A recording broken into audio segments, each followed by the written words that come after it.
Welcome to The Explainer. Today, we're diving into a pretty wild idea. What if the best way to understand a deeply spiritual text wasn't through faith or feeling, but through pure, disciplined, rational logic? That's the whole premise behind a method called Shinkidan, which is a unique approach to one of the most famously difficult books out there, A Course in Miracles, or ASIM for short. But first, let me ask you something. Have you ever been so excited about a movie or a TV show that you just skipped right to the end to see how it all wrapped up? We've all been tempted, right?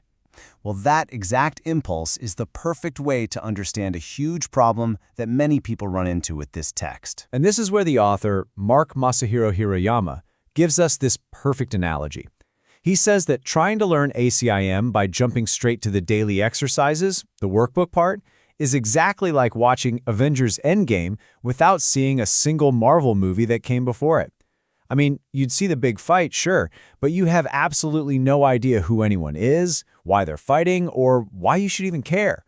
All the emotional depth, the entire backstory, it would be completely lost. And that, right there, is what we're calling the Marvel movie problem.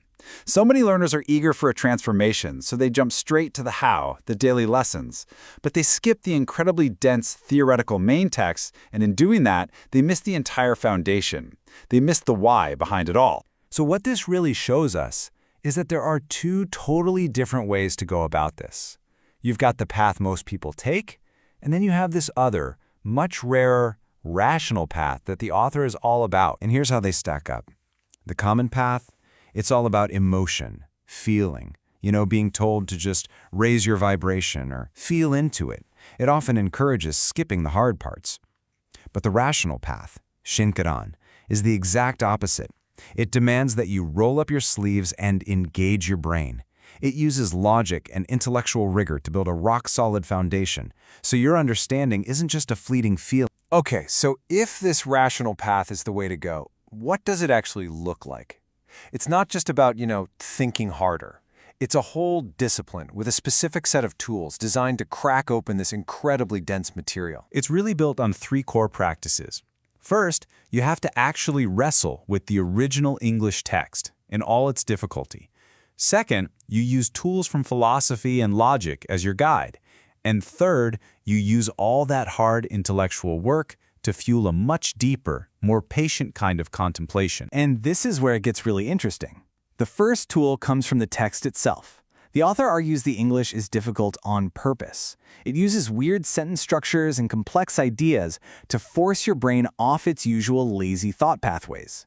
He calls this de-patterning.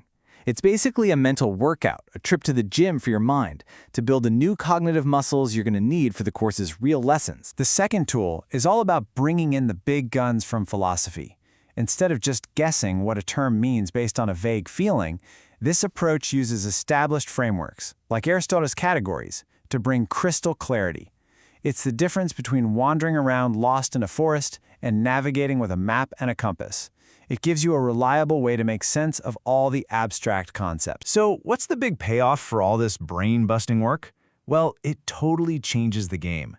It reframes the whole point of your spiritual mission, taking it from something kind of fuzzy and abstract and turning it into something incredibly precise and, most importantly, actionable. It all boils down to this one simple but massive mission from the text itself.